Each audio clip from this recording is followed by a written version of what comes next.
I'm here to talk about something different today. Something I've wanted to talk about for literally 2 months plus, essentially.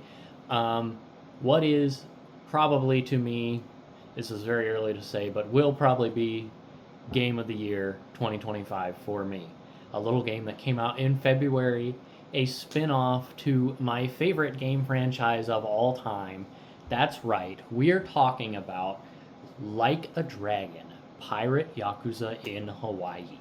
Now, I've been a fan of Yakuza for a long, pretty much since Zero came out. Zero was my first one because I'm a normie, and I've played literally all of the ones that have been officially translated so far. The only ones I haven't played, obviously, are like the PSP ones or the first Ishin, which apparently I'm not missing out, but who cares? But we're here to talk about not Yakuza as a whole, but Pirate Yakuza in Hawaii. The I'm not going to say it's the best game in the franchise. I'm very biased, and I do think it's the best game in the franchise because I love Goro Majima, and I think he is amazing. And anytime you get to play as him is great, is amazing. It's so fun to be Goro. Goro is such a silly little man. Um, but I still think probably the best game with the Yakuza title is Infinite Wealth. Cheap answer, I know. Even though Lost Judgment is great, I do consider that a little different because there's no Kiryu. No Kiryu-chan anywhere in Lost Judgment, as far as I know. So that one doesn't count. But Lost Judgment slaps, Infinite Wealth slaps, and Pirate Yakuza was great. This is the first and probably only Yakuza game I have ever platinumed, and I think it was worth it. It's just so fun. Goro's fun to play, both in Mad Dog and Pirate fighting styles. The whole like recruiting people for your ship, super fun. The naval battles are super fun. Um, the side modes are great. The new batting cage, especially that they came up with for this game, the like exploding barrel batting cage thing, is amazing. Um, I, I just I like all the new characters too. I like Noah. I like Jason. I like Masaru.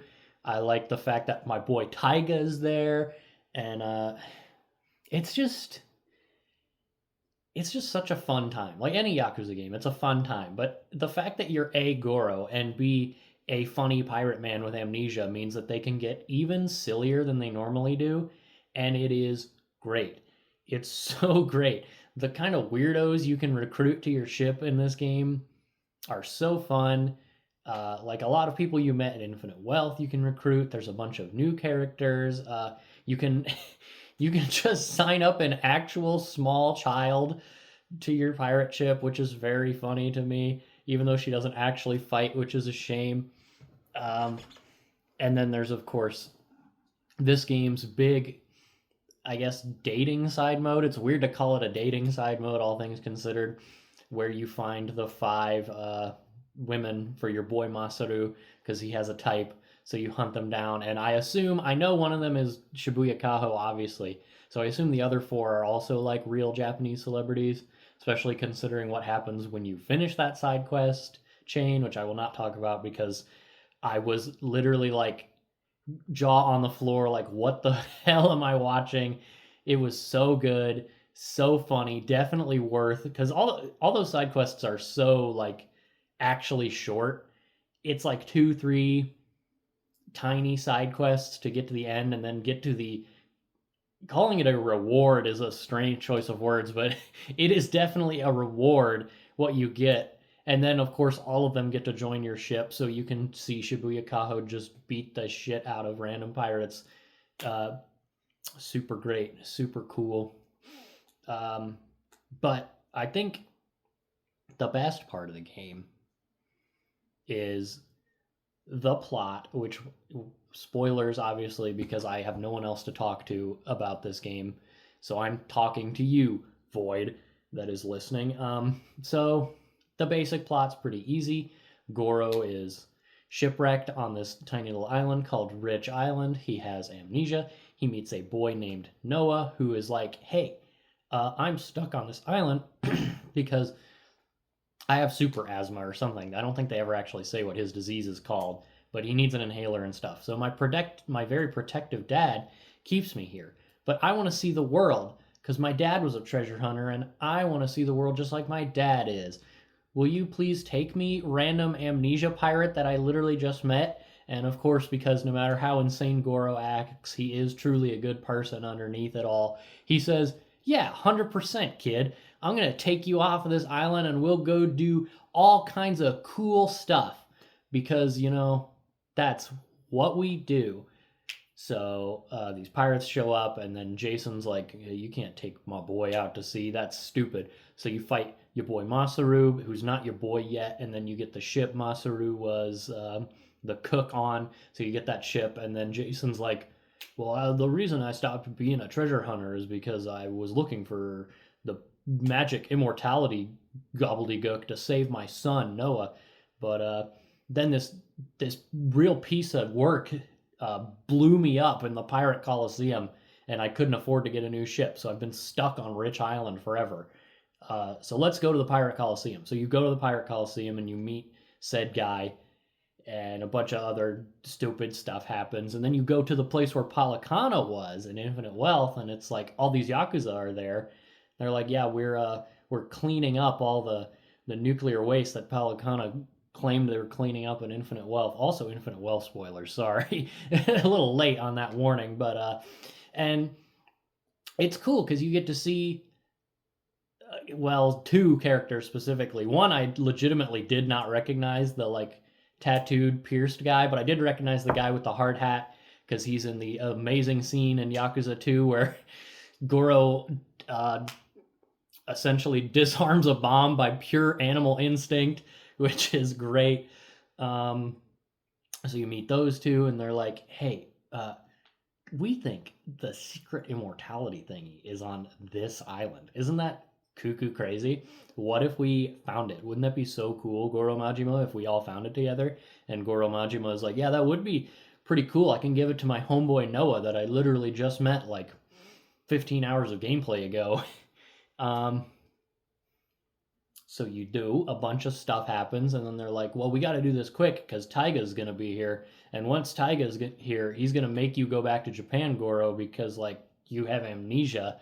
And, that's probably something you should see a medical doctor about.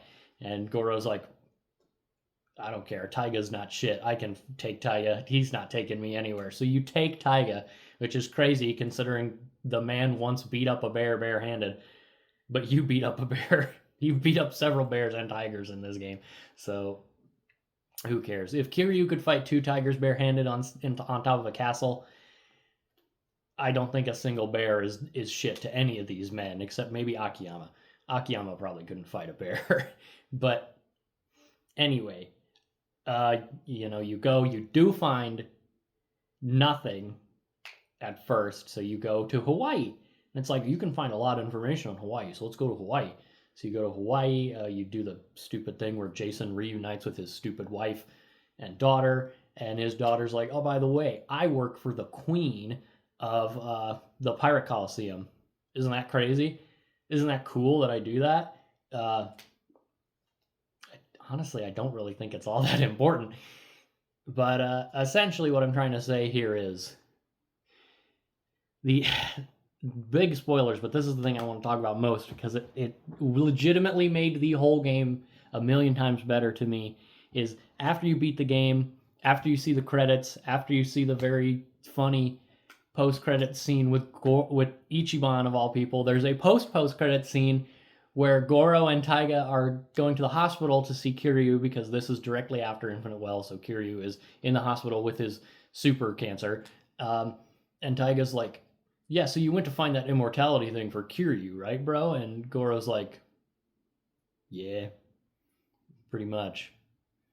Because, he's a G. And it's like, Goro did all this. He went through all this bullshit. He lost his memory. He fought a giant squid. He essentially, like, overthrew a pirate kingdom just for his homeboy Kiryu. And it's like, holy shit, that is so good. What a great way to end this game. And what a great way to assumedly end Kiryu's legacy, like, for good, for good. Because I have no idea if in Yakuza 10, 9, 10, counting 0, I think it's, no, it's 9. Jesus. Counting 0, it's 9. But I have a very funny feeling when 9 comes out, the true 9, with more Ichiban action in it, we will hear maybe like 1 or 2 references of Kiryu. We might see Haruka, we might see her stupid kid that I don't remember the name of. But I don't think we'll ever see Kiryu again. We'll probably never be able to play as Kiryu again unless we do some like Yakuza -1 shit, which would be wild. But after all this rambling, and I've spoiled the whole game for you, I will say, yeah, it is great. Yakuza is great. I would not say to start with Pirate Yakuza for so many reasons. Start with Kiwami 1. Start with 0. Start with Like a Dragon. Any of those 3 games are a great starting point. And then if you like it, you keep playing. You go back. If you played 0, you're good. You just keep on going. If you played Kiwami, you keep on going, or you move back to 0. That's entirely up to you. If you play Like a Dragon, you can move into Infinite Wealth, I guess. I wouldn't. I feel like you're going to miss out on a whole lot of the crux of that story. But, yeah, Yakuza's great. I could sit here and talk about Yakuza for literally the end of time, forever and always, because I love that shit so much. Sega only makes Peak. Sonic, Yakuza, that's all they make anymore. But it's all Peak. It's always been Peak. But people don't realize that it's Peak. But what I'm trying to say is, Yakuza is fucking great. Pirate Yakuza lives up to the fucking great legacy. And I know it will not realistically be Game of the Year because it's probably going to be fucking Schmelden Schming or some other stupid shit like it always is every year. But Yakuza good. Play Yakuza. That's it. That's all this was. This was just a 12 minutes of me gushing about how freaking awesome Yakuza is. Who knows? Maybe I'll do this with all of them because I could say good things about all of them except 4.